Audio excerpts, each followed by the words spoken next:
cuando la realidad se quiebra uno. El cuarto espejo. Lucía llegó al hotel poco antes del anochecer. Viajaba sola, como había hecho durante los últimos 3 años, buscando lugares tranquilos donde pudiera escribir sin interrupciones. Esta vez, eligió una ciudad pequeña, al norte del país, donde una casona antigua reconvertida en hotel boutique prometía paz, silencio y una estética que rozaba lo gótico. Ideal para terminar su novela. La habitación 204 era amplia, de techos altos y con una decoración ecléctica entre lo victoriano y lo siniestro. Había 3 espejos grandes en el cuarto, uno frente a la cama, otro sobre la cómoda y un tercero en el baño. Eran marcos pesados, ornamentados, casi barrocos, que le daban un aire teatral al espacio. Lucía no les prestó demasiada atención. Hasta la segunda noche. Esa noche comenzó con un insomnio inexplicable. No podía dormir. Se sentía observada. La habitación estaba en completo silencio, salvo por el leve zumbido del ventilador del techo. Intentó leer, luego escribir, pero sus pensamientos se dispersaban. Se levantó para ir al baño, y mientras se lavaba las manos, notó algo extraño. Al salir del baño, el espejo de la cómoda reflejaba algo que no estaba alineado con el resto del cuarto. No era su figura. Era una especie de rendija, como una línea negra vertical en la pared contigua. Se giró, buscando el origen, pero no había nada. Parpadeó. Se acercó. Nada. El espejo solo mostraba la cómoda y su reflejo. Pero al volver a alejarse, ahí estaba de nuevo, una rendija que parecía abrirse apenas unos centímetros, como una grieta mal cerrada. Se acercó con cuidado y tocó el borde del marco. Nada parecía extraño. Pero la inquietud se instaló en su pecho como un peso helado. Decidió apagar las luces y acostarse. Cerró los ojos con fuerza, como si pudiera hacer retroceder esa imagen con la voluntad. El sueño llegó tarde, fragmentado, y estuvo lleno de sueños confusos. Día 3. La tercera noche, Lucía decidió ignorar el espejo. Sin embargo, una voz dentro de ella, no una literal, sino una certeza íntima, le decía que algo no estaba bien. Escribió durante el día con dificultad, las palabras se le escapaban como agua entre los dedos. Cada tanto, su mirada se desviaba al espejo de la cómoda, como si esperara que algo más se manifestara. A las 2:17 de la mañana, se despertó abruptamente, empapada en sudor. El cuarto estaba oscuro. Se incorporó en la cama y miró hacia el espejo frente a ella. Lo que vio la dejó paralizada. Su reflejo, no se movía. Ella había levantado la cabeza, parpadeado, girado el cuerpo. Pero la imagen en el espejo permanecía sentada, mirándola con una calma antinatural. Gritó y encendió la lámpara de noche. El reflejo reaccionó al mismo tiempo que ella, como si nada hubiera pasado. Lucía respiraba con dificultad. Temblando, se levantó, miró directamente al espejo. Nada extraño. Estaba sola. Su reflejo estaba en orden, pero algo en su expresión, una sombra en los ojos, un amago de sonrisa torcida, la hizo retroceder. Día 4. Ya no podía ignorarlo. Durante el desayuno, le preguntó al recepcionista, un hombre mayor con aspecto fatigado, si había habido alguna queja sobre los espejos. ¿Los espejos?, repitió él, alzando las cejas. ¿Algo anda mal? No lo sé, reflejan cosas que no deberían estar ahí. Son antiguos, dijo él, bajando la voz. La casa tiene más de 100 años. Muchos huéspedes han dicho sentir incomodidad. Pero no hemos encontrado nada extraño. Usted está en la 204, ¿verdad? Lucía asintió. Esa habitación da a lo que antes era un salón cerrado. Un espacio que fue clausurado hace décadas, por seguridad. justo del otro lado de la pared donde está su cómoda. Pero está sellado. ¿Sellado? Sí. Nadie entra ahí. Ni siquiera nosotros. Lucía regresó a su cuarto con una sensación de vacío en el estómago. Cuando se sentó frente a la cómoda, examinó minuciosamente el espejo. Volvió a verla. La rendija estaba ahí, más definida esta vez, como si se hubiera ensanchado apenas. Como una puerta esperando abrirse. Se acercó al espejo y tocó la superficie. Estaba fría, más fría que el resto. Y algo aún más perturbador, al presionar con la yema del dedo, sintió una leve vibración, como un pulso. Día 5. Lucía dejó de escribir. No podía concentrarse. Pasaba horas mirando los espejos. Esperando. Estaba convencida de que el reflejo del espejo de la cómoda era independiente, no siempre. Solo en ciertos momentos. Como si alguien la imitara, pero no de inmediato. Como si observara. A las 3:33 de la mañana, lo vio claramente. Se levantó por agua y al volver a la cama, su reflejo seguía de pie. La miraba, pero no tenía ojos. Donde deberían estar, había dos manchas oscuras, como si alguien hubiera hundido los dedos en pintura negra. Lucía gritó. Corrió fuera de la habitación y bajó a recepción. Pero nadie respondió. Estaba sola, o no del todo. Día 6. Ya no dormía. Puso sábanas sobre los espejos, pero la ansiedad se apoderó de ella. Soñaba con el cuarto sellado. Escuchaba pasos del otro lado de la pared. En una de sus pesadillas, alguien rascaba desde dentro, como si tratara de abrirse paso con las uñas. Despertó con marcas en los brazos. Uñas. Raspaduras. Pero sus uñas estaban cortas. No tenía forma de habérselas hecho. La rendija se hizo más ancha. Ya no era solo una línea. Ahora parecía una abertura de unos 5 centímetros, lo suficiente como para imaginar un ojo observando desde dentro. Intentó marcharse. Hizo la maleta apresurada, pero al abrir la puerta, solo había oscuridad. No el pasillo. Nada.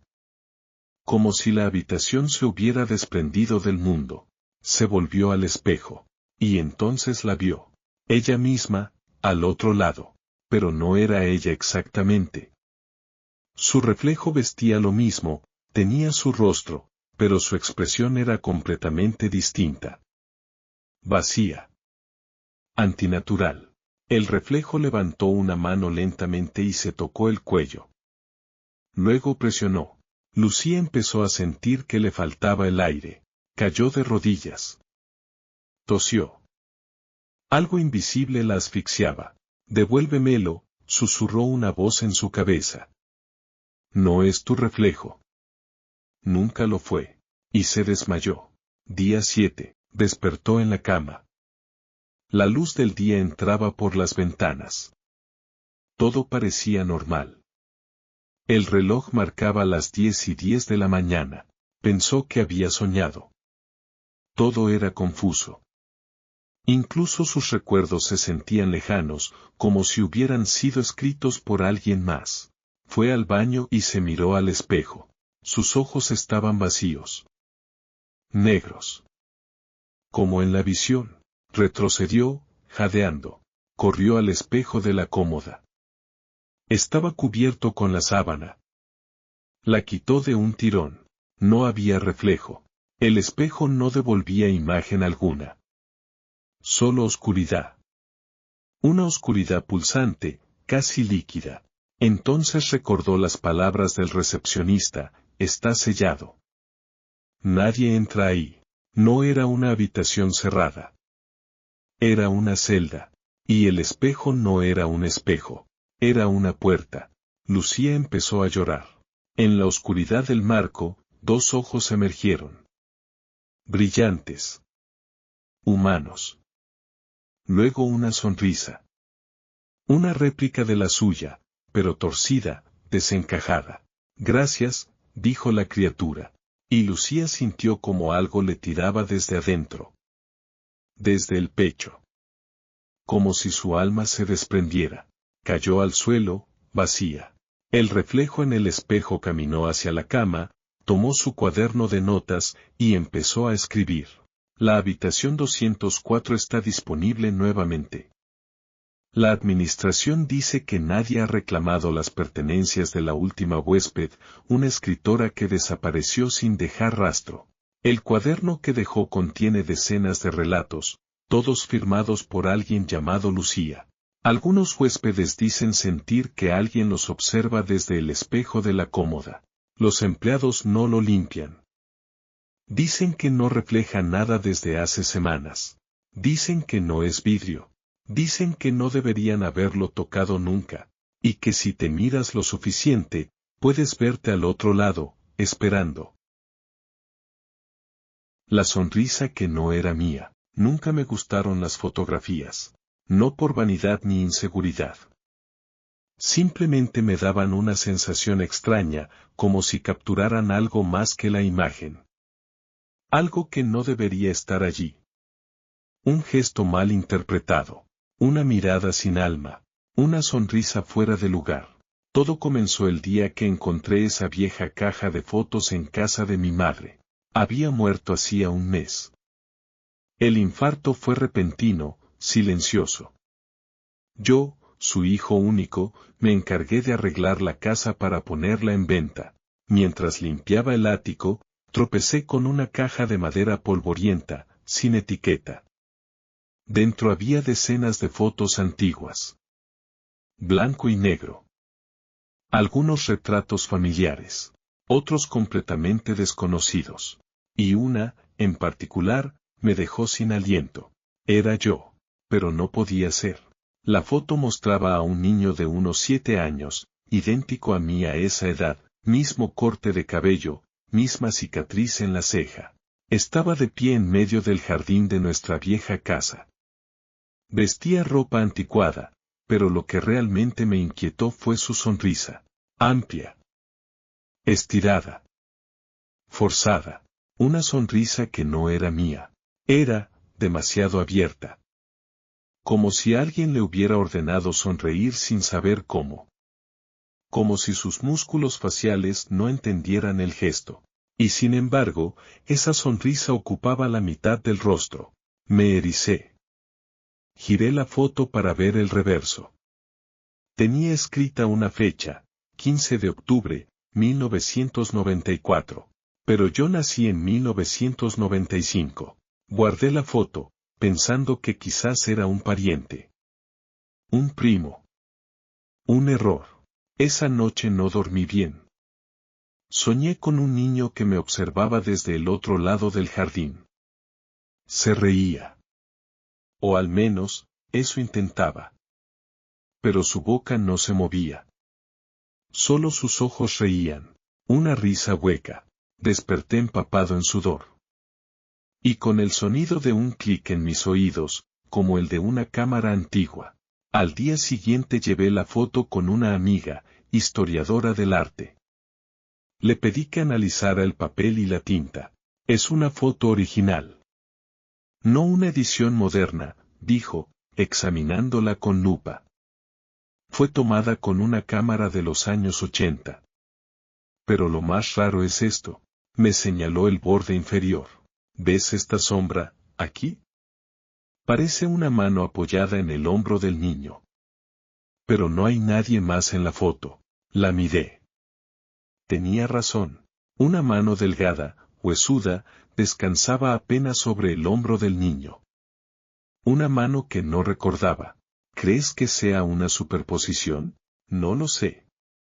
Pero no me gusta, respondió, devolviéndome la imagen. Hay algo equivocado en esa sonrisa. Empecé a obsesionarme. Revisé todos los álbumes antiguos. En algunos, aparecía ese niño de nuevo. A veces en el fondo. Otras veces en primer plano. Siempre con esa sonrisa inhumana, como una máscara mal pegada. Lo extraño es que nadie más parecía notarlo. Mostré las fotos a mis tías, a vecinos de la infancia. Debe ser una confusión. Todos los niños se parecen a esa edad, decían. Pero no. Yo sabía que era yo. O alguien como yo. Una noche, mientras escaneaba una de las fotos para ampliarla, el programa se congeló. Cuando volvió a funcionar, el rostro del niño estaba más cerca. No había forma de que eso ocurriera. Había una nueva sonrisa en su cara. Más amplia. Como si se hubiera estirado entre cuadro y cuadro. Lo cerré todo y desconecté la computadora. Una semana después, empecé a ver esa sonrisa en otras partes. En desconocidos. En maniquíes. En mi propio reflejo, por un instante, al pasar frente al espejo. Una tarde, en el metro, una mujer se me quedó mirando. Llevaba gafas oscuras y una sonrisa demasiado ancha. Al bajarme, miré por la ventana del vagón mientras se alejaba. Seguía sonriendo, inmóvil. Volví a casa temblando. Esa noche, tomé una foto de mi rostro con el celular. Quería probar que todo era una alucinación. Pero cuando revisé la imagen, mi rostro tenía la misma sonrisa del niño. No recordaba haber sonreído así. A partir de entonces, los sueños regresaron. Más vívidos. Más crueles. El niño aparecía sentado en el borde de mi cama. Siempre de espaldas. Siempre inmóvil. Hasta que, en uno de esos sueños, se giró lentamente hacia mí. No tenía ojos. Solo cuencas vacías. Y una sonrisa interminable. Desperté con un grito, el corazón en la garganta. Pero mi cuerpo seguía dormido. Estaba paralizado. Podía ver, oír, sentir. Pero no moverme.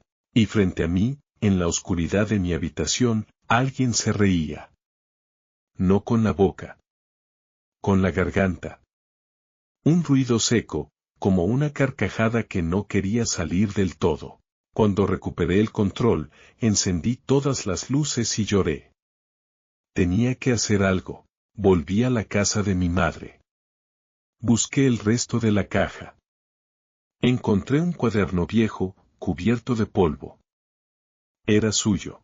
Las últimas páginas estaban escritas con torpeza. Letras temblorosas.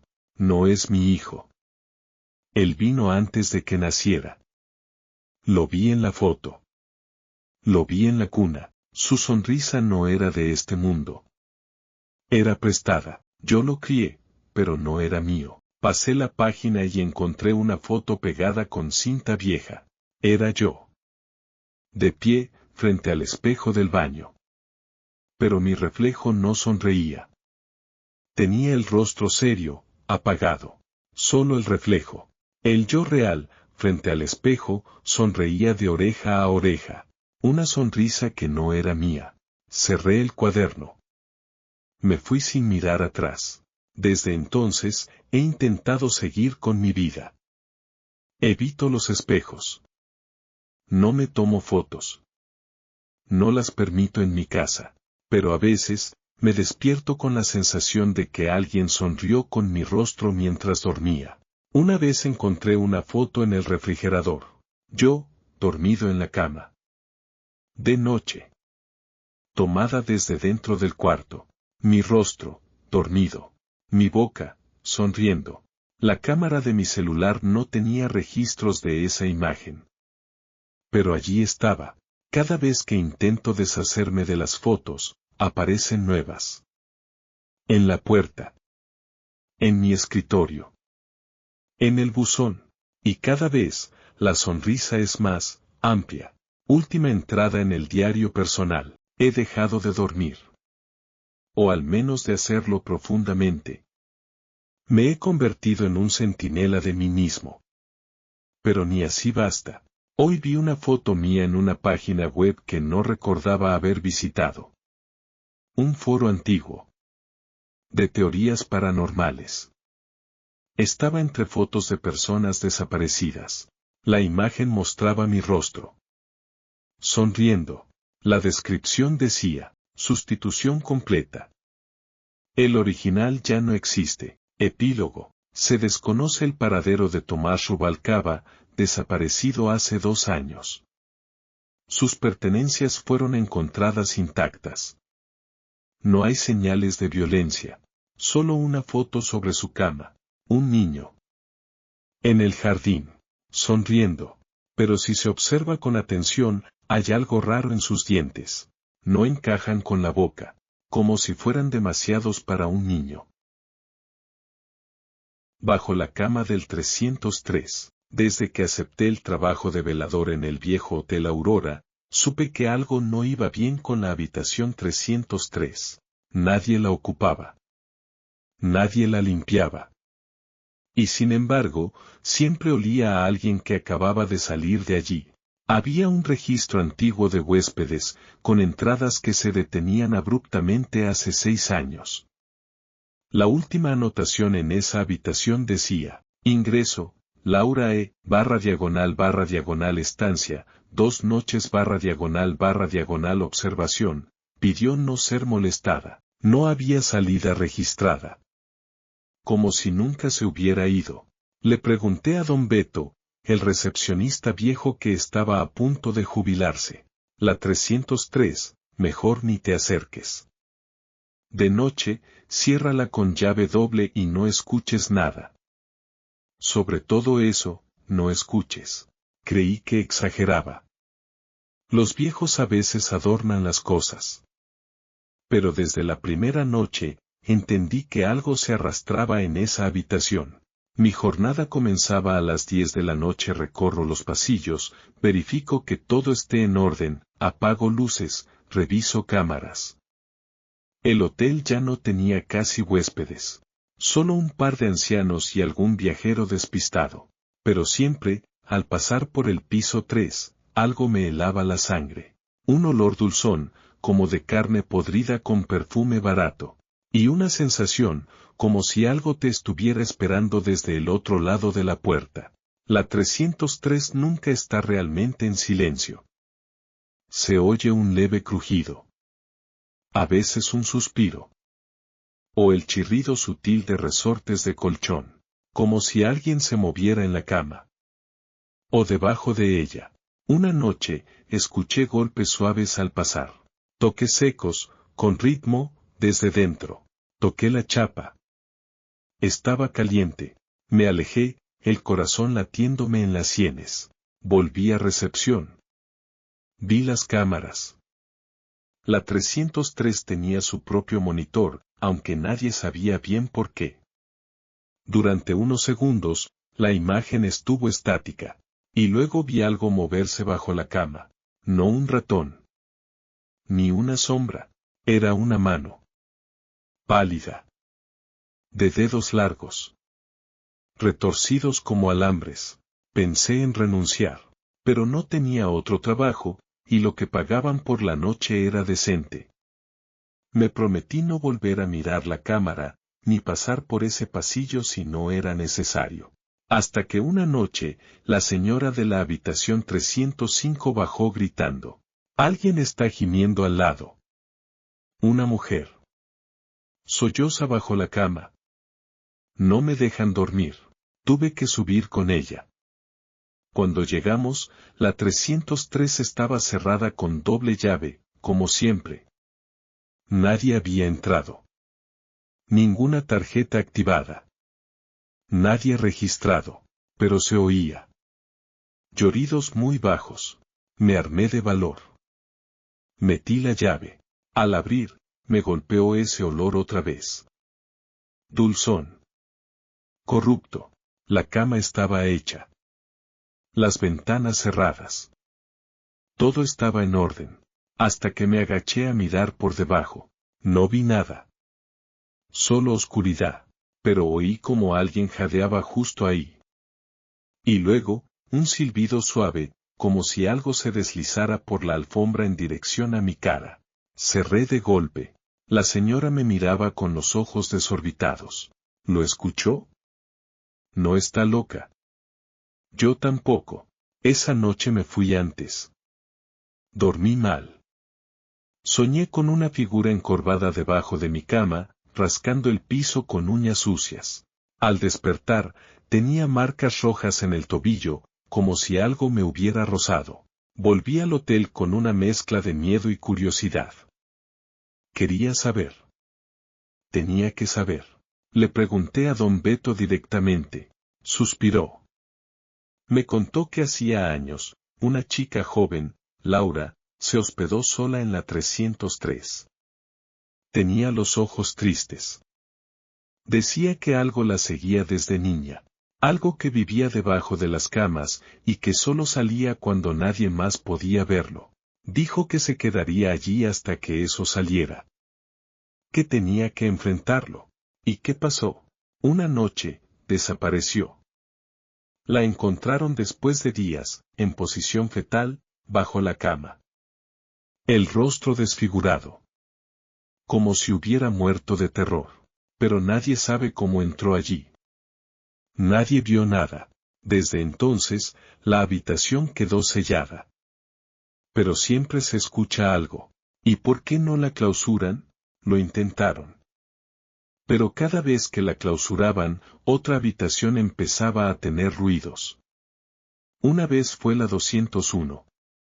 Otra vez, el cuarto de servicio. ¿Cómo si eso se mudara? Don Beto me miró con gravedad. No vive en la habitación. Vive bajo las camas. Solo necesita una entrada. Después de eso, empecé a revisar cada cama antes de dormir. Leí todo lo que pude sobre entidades que vivían debajo de camas.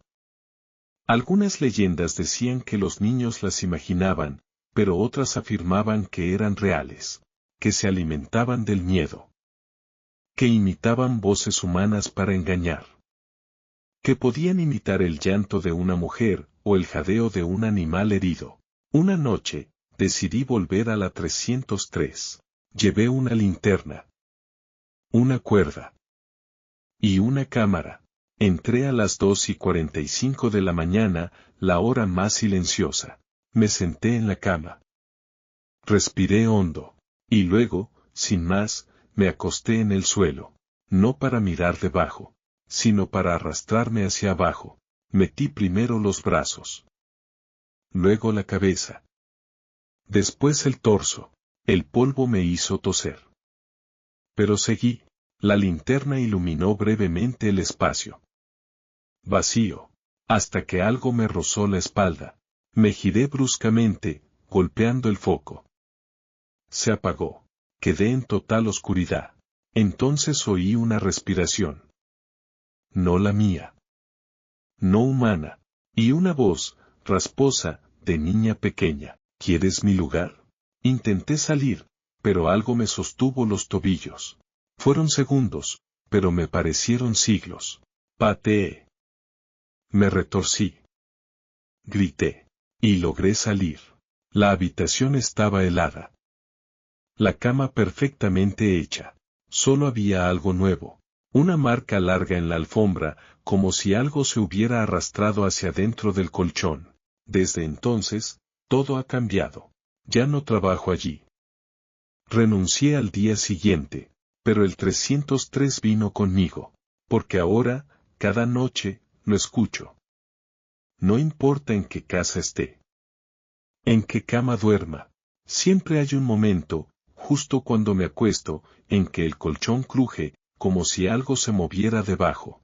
A veces escucho esa respiración, rítmica y lenta. O una voz que susurra, ¿quieres mi lugar? La ignoro. Me tapo los oídos. Intento dormir. Pero cada noche es más insistente. Última entrada, cuaderno hallado en el hotel. Si alguien encuentra esto, no se esconda bajo la cama. No intente grabarlo. No responda cuando escuche la voz. No mire fijamente en la oscuridad, porque si lo ve, ya es demasiado tarde. La cosa del 303 no busca venganza. Solo busca compañía. Y alguien tiene que reemplazarla. Un nuevo velador llegó al Hotel Aurora. En su primer recorrido, notó algo raro bajo la cama de su cuarto, la 101. Una hoja arrugada. Solo decía, no soy yo el que duerme aquí. Es lo que está debajo. Donde se esconde el tiempo, nadie sabe con exactitud cuándo empezó. Ni siquiera yo. Tal vez fue cuando perdí aquel tren. O cuando encontré aquel reloj de bolsillo oxidado en el bolsillo del abrigo, uno que nunca había visto antes. Lo único que puedo decir es que desde entonces, el tiempo ya no transcurre como antes. Al menos no para mí. Trabajo como archivista en el sótano del Museo de Ciencias de la ciudad. Estoy solo casi siempre. Las cajas viejas, las vitrinas cubiertas, los objetos olvidados. Todo parece fuera del tiempo ahí abajo. Nadie se fija si llego tarde o si me quedo dormido entre expedientes. Tal vez por eso me di cuenta antes que otros. Una noche, mientras ordenaba una colección de relojes antiguos, noté algo raro. Uno de ellos, pequeño, plateado, sin manecillas, estaba latiendo. No marcaba la hora. Solo vibraba. Un pulso tenue, irregular, como un corazón débil. Lo llevé a mi escritorio. Lo abrí. Y dentro encontré algo que no era un mecanismo. Era un ojo. Un ojo seco, como de muñeca. Pero me observaba. Estoy seguro de que me observaba. Desde entonces, el tiempo comenzó a fugarse. No tengo otra palabra para describirlo. Al principio pensé que eran lapsos de distracción. Como cuando miras un punto fijo y pierdes noción del entorno. Pero no. Eran huecos. Fragmentos de tiempo que desaparecían. Estaba a punto de tomar el autobús y de pronto ya era de noche, con los pies mojados, parado frente a mi puerta. Sin recordar cómo llegué. Comencé a dejar notas para mí mismo. Alarmas.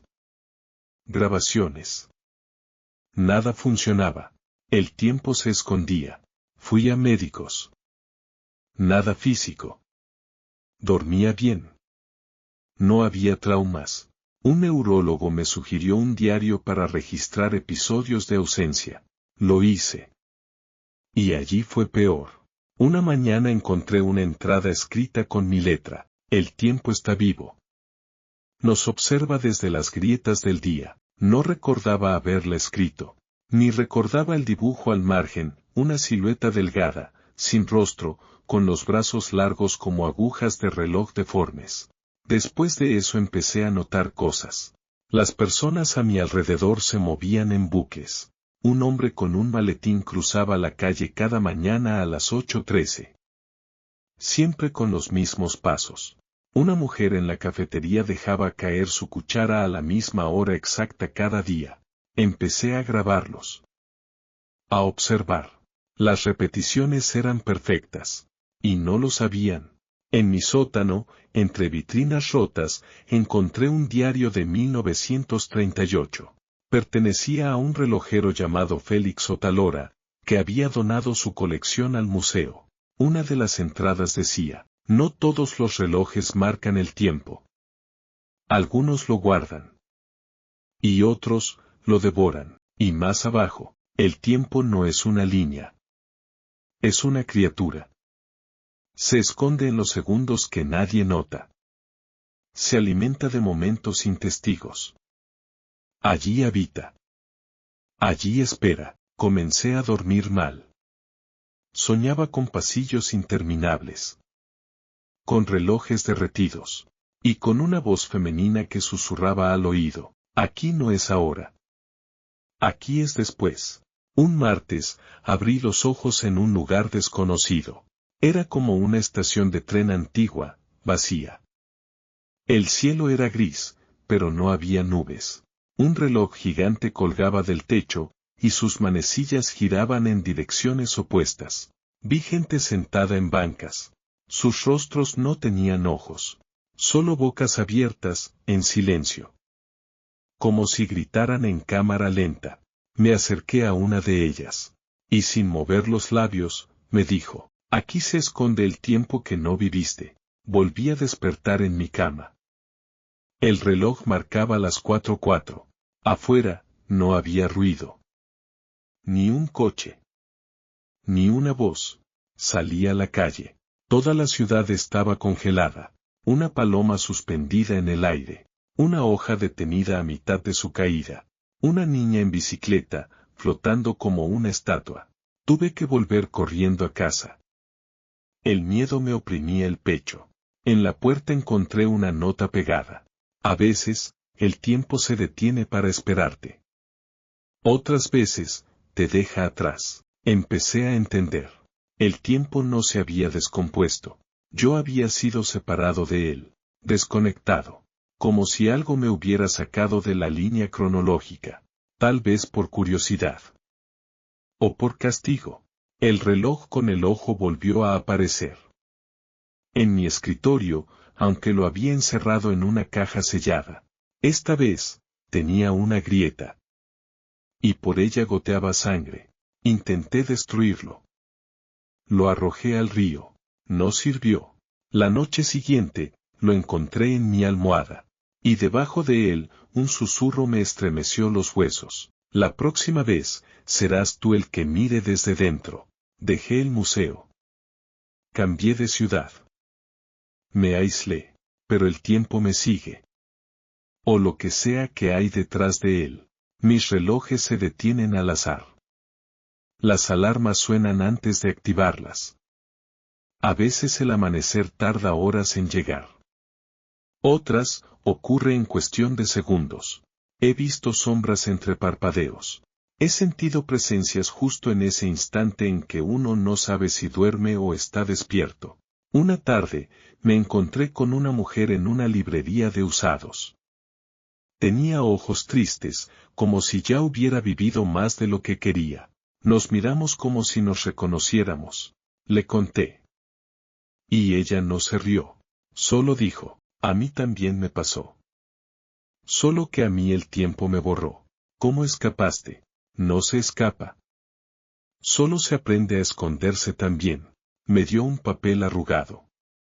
Decía, busca los lugares sin espejos ni relojes. Allí no puede verte. Luego desapareció entre los pasillos. Ahora vivo en una cabaña sin ventanas. Sin espejos. Tapo los relojes. Solo escribo para no olvidar quién soy. Pero a veces, en la noche, oigo tic-tacs debajo de la cama. O en la pared. A veces despierto y los objetos han cambiado de lugar. O el día no coincide con el calendario. Anoche soñé con el museo. Volví a ese sótano. El reloj con el ojo me habló. Dijo, el tiempo ya no te busca. Ya te encontró. Y entonces entendí. Yo soy el hueco. Yo soy el segundo perdido. Yo soy el silencio entre dos campanadas. Última nota del diario, sin firma, sin fecha. El tiempo no se mide. Se siente. Y cuando dejes de sentirlo, sabrás que ya no estás en él. Porque el tiempo no se esconde. Se esconde en ti, el hombre que soñaba mis días. Al principio pensé que eran coincidencias. Pequeñas, insignificantes. Como cuando sueñas que estás caminando por una calle y al día siguiente la recorres sin darte cuenta. O cuando escuchas una frase exacta en un sueño y alguien la repite frente a ti horas después. Pero luego las coincidencias comenzaron a invadir cada rincón de mi vida. Y entendí algo aterrador. Yo no vivía mis días. Alguien más lo soñaba por mí. Todo empezó con un cuaderno rojo. Lo encontré en el asiento del autobús una mañana cualquiera. No tenía nombre, ni fecha, ni indicios de quién era su dueño.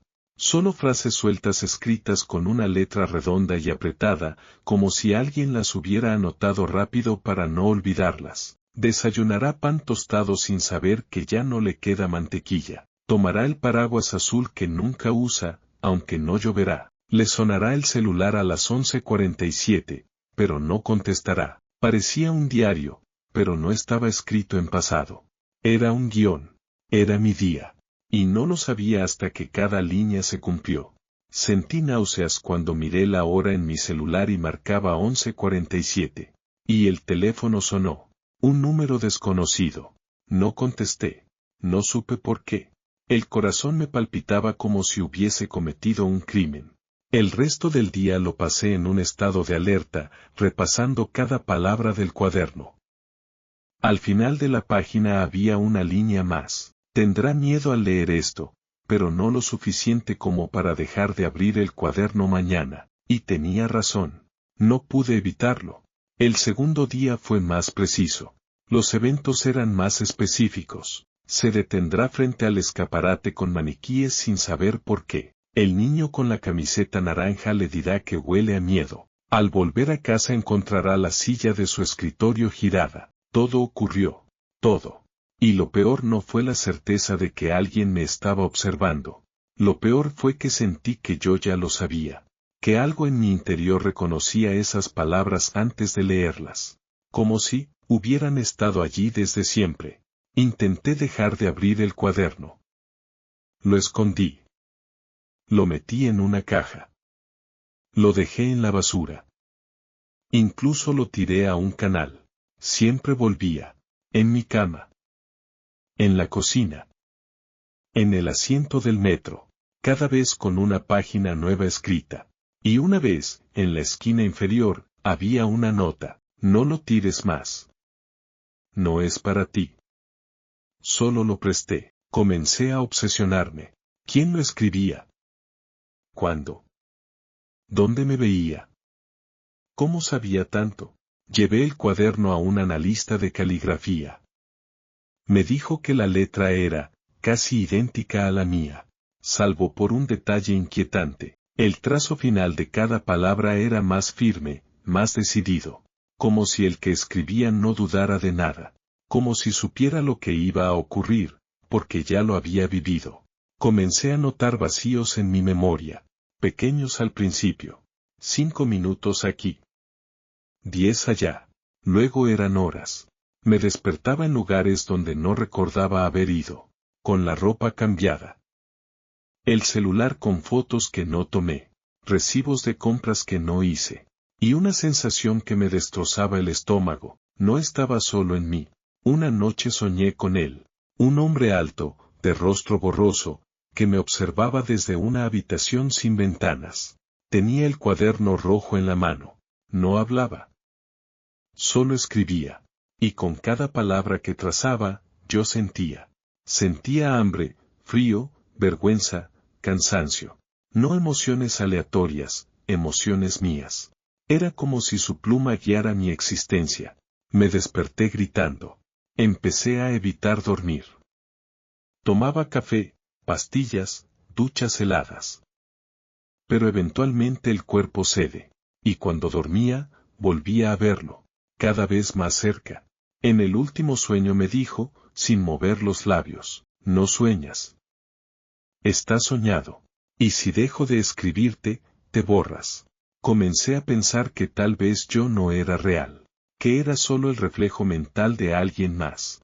¿Qué pasaba si ese hombre enfermaba? ¿O moría? ¿Desaparecería yo? ¿Y si no era el único? ¿Y si todos mis recuerdos eran solo escenas de un sueño ajeno? ¿Y si esa era la razón de las coincidencias, de los déjà vus, de las sensaciones de haber vivido algo antes? ¿Y si muchos de nosotros no somos más que extensiones del sueño de otro? Fui a terapia. Me medicaron. Me diagnosticaron con trastorno disociativo. Pero nada cambió. La realidad seguía cediendo. Se volvía más frágil cada día. A veces encontraba frases del cuaderno escritas en mi piel. En el brazo. En el muslo. Trazos finos, como con tinta. Siempre exactos. Hoy sabrá que su madre nunca existió. Hoy entenderá que el amor de su vida fue solo una prueba. Y entonces recordaba cosas que no quería recordar. Un día, el cuaderno tenía solo una frase. Hoy, el sueño se va a romper. Y abajo, un dibujo. Era yo, dormido. Y el hombre de rostro borroso parado junto a mí, borrándome con una goma blanca. Traté de escribir mi propio cuaderno. Planear mi día. Crear mis acciones. Nada funcionó.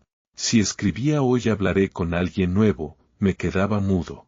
Si escribía haré algo impredecible, alguien más lo hacía antes que yo. Como si mis intentos fueran una broma para él. Una noche me miré las manos y supe que ya no eran del todo mías. No por su aspecto, sino porque no sentía conexión con ellas. Movían por inercia. Escribían lo que yo no pensaba. Y a veces, cuando me quedaba en silencio total, oía el sonido de una pluma en papel, como un susurro en otra dimensión. Alguien seguía escribiendo. Y yo seguía siendo escrito. La última página del cuaderno decía, hoy, él intentará hablarte. Y abajo, una pregunta. ¿Quién de los dos está despierto realmente? Ahora estoy en una habitación sin ventanas. Escribo esto en pedazos. A veces no soy yo quien lo escribe. A veces siento que solo transcribo lo que él ya escribió. Y cada vez que termino un párrafo, escucho algo detrás de la puerta. Un roce, una respiración, o el rastro de una pluma. Creo que va a entrar. Y si lo hace, no sé si vendrá a escribir mi próximo día, o a borrar el último. Última nota hallada en el cuaderno rojo, sin firma, asterisco el sueño terminó. Pero lo peor no es despertar. Lo peor es no saber nunca si fuiste tú quien soñó, o si siempre fuiste el sueño de alguien más. Asterisco. Ella vive en los silencios. Nunca creí que el silencio pudiera doler. Hasta que empezó a vivir conmigo. No de la forma en que uno comparte una casa con alguien, sino más bien como si el silencio se hubiese instalado dentro de mí. Como una semilla que germina en los espacios que nadie toca. En los huecos de las palabras que no digo. En los momentos que callo por miedo a escuchar la verdad. Ella vive ahí. Y ahora, no puedo sacarla. Todo comenzó cuando me mudé al apartamento 2B.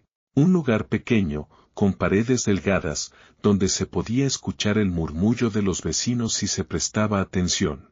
Pero aquel sitio tenía una particularidad extraña. Había momentos en los que el silencio era absoluto. No el silencio natural. No ese que deja colarse el zumbido lejano del tráfico, el tic-tac del reloj o el ruido blanco de la electricidad. No. Este era un silencio tan denso, tan perfecto, que te tragaba. Un vacío total. Y ocurría en los momentos más inesperados, justo antes de abrir una puerta, al cerrar los ojos para lavarme la cara, al apagar la televisión, al quedarme mirando la pared sin motivo. Un silencio que se metía entre mis costillas como un susurro frío. Y en ese silencio, empecé a sentirla. No sé cómo describirla. No la he visto con los ojos. Pero sí con algo más profundo.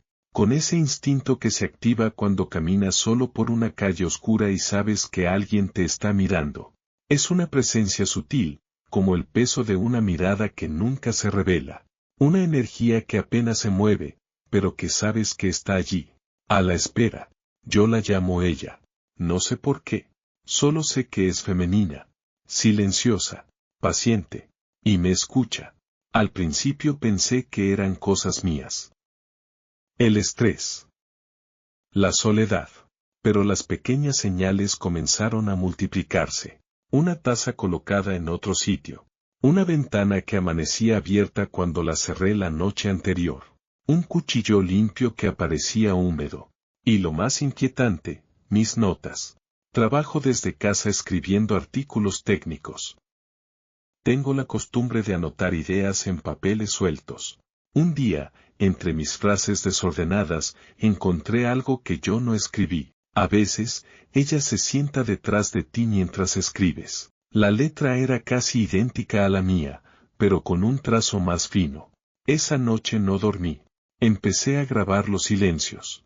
Cuando notaba que todo se detenía, que no había ni un solo ruido, abría una app de grabadora y dejaba el celular encendido.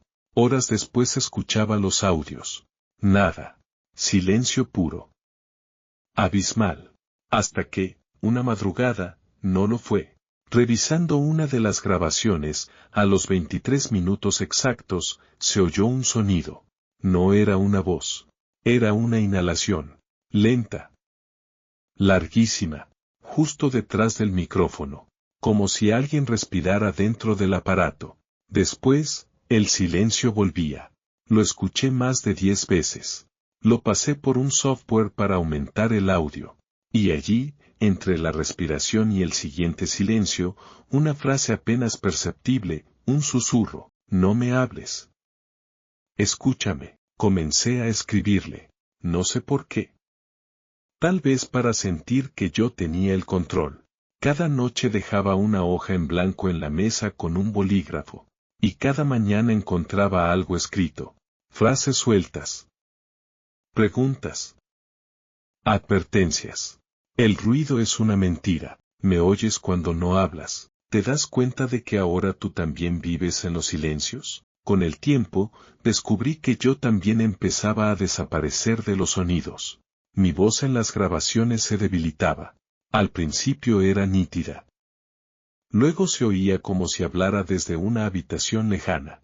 Un día, grabé un mensaje para una amiga, y cuando ella lo escuchó, me dijo: ¿por qué me mandaste un audio en blanco? Me hice exámenes. Todo normal, pero algo en mí cambiaba.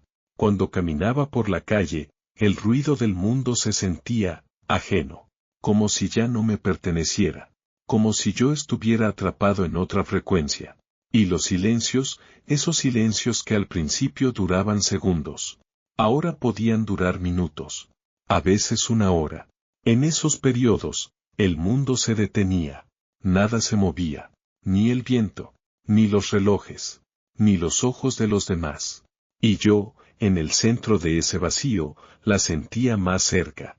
Una noche no pude salir del silencio. Me di cuenta porque el reloj digital se quedó congelado en las 3:12. El segundero del reloj de pared también. La nevera dejó de zumbar. La luz del pasillo parpadeó y luego se estabilizó como una imagen detenida. Y entonces escuché su voz dentro de mí, no a través del oído. No como un pensamiento, sino como si ella hablara en la sangre. Te acostumbraste a escuchar, pero nunca aprendiste a callar. Sentí que mi boca se cerraba por dentro, como si algo invisible cosiera mis palabras. Un silencio líquido me invadió la garganta. Intenté gritar. Solo salió aire. Ya no puedo hablar. No fuera del silencio. Cuando hay ruido, mi voz se apaga. Solo dentro del silencio ella me deja hablar. Y en esos momentos, no hay nadie más. Todo se vuelve estático. Los pájaros se detienen en el cielo. La luz no cambia. El tiempo no avanza. Y ella se acerca. No como figura, sino como una sombra que se funde conmigo. Mis pensamientos ya no son solo míos. A veces estoy escribiendo algo y una frase ajena aparece. Una frase como: ¿qué se siente cuando ya no sabes si tú eres el silencio? He dejado de buscar respuestas. Porque entiendo que no hay salida. Ella no vive en el silencio. Ella es el silencio. Y ahora, yo también lo soy. Si lees esto y alguna vez sientes que el mundo se apaga por un momento, si de repente todo es tan callado que incluso puedes oír tu corazón detenerse por un instante, no respires, no parpadees. Y sobre todo, no hables. Porque si ella te escucha, te elegirá. Y cuando lo haga, nunca más volverás a oír tu propia voz sin pedirle permiso. Nota final hallada en el apartamento 2B tras la desaparición del inquilino. Ella no necesita puertas para entrar.